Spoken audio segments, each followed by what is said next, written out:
plongeons-nous au cœur d'une controverse qui secoue le monde du MMA.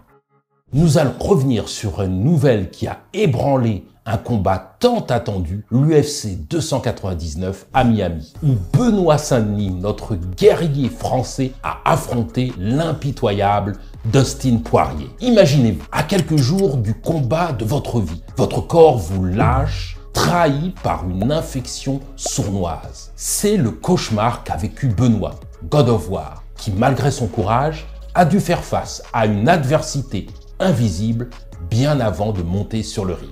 Après une défaite par KO au deuxième round, le mystère s'épaissit. D'où vient l'infection qui a réduit ses capacités, transformant son rêve en véritable calvaire? Dans cette vidéo, je vais vous parler de l'infection à staphylocoque doré et vous donner des conseils pour la prévenir. Le staphylocoque doré est le plus dangereux de tous les staphylocoques. Il provoque des infections cutanées, mais peut également entraîner des infections qui se diffusent à l'intérieur du corps. Par exemple, des infections pulmonaires, d'une valve cardiaque ou même des infections osseuses qui peuvent parfois être résistantes aux antibiotiques. L'infection cutanée donne une rougeur et un gonflement de la zone infectée, responsable de cloques, abcès ou même furoncles. Le traitement se fait à l'aide d'antibiotiques et de soins locaux. Retenez qu'un lavage soigneux des mains permet d'éviter la diffusion de l'infection. On entend souvent dire que les antibiotiques fatiguent.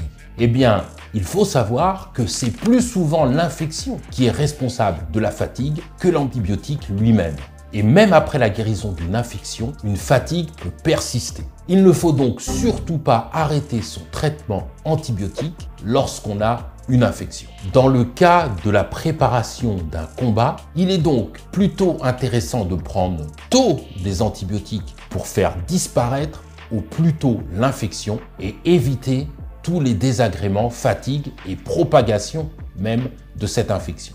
Mais à l'inverse, il ne faut pas prendre des antibiotiques en excès parce que les antibiotiques peuvent avoir des effets secondaires, notamment des troubles digestifs qui peuvent également entraîner une fatigue et une gêne. Retiens également que si tu as une fièvre en plus de ton infection, eh bien c'est un signe de gravité et qu'il ne faut pas faire de sport intensif alors qu'on est fiévreux, car on risque de faire diffuser l'infection à l'ensemble du corps et notamment celle-ci peut se fixer sur le cœur et entraîner une myocardite, ce qui est extrêmement dangereux. Quelles précautions prendre pour éviter les infections cutanées? Il faut savoir que les salles de sport sont des lieux propices aux infections parce que c'est un milieu chaud, humide, où il existe de nombreux contacts et cela favorise l'infection cutanée. Premièrement, il ne faut jamais marcher pieds nus. Toujours avoir des claquettes ou des chaussures aux pieds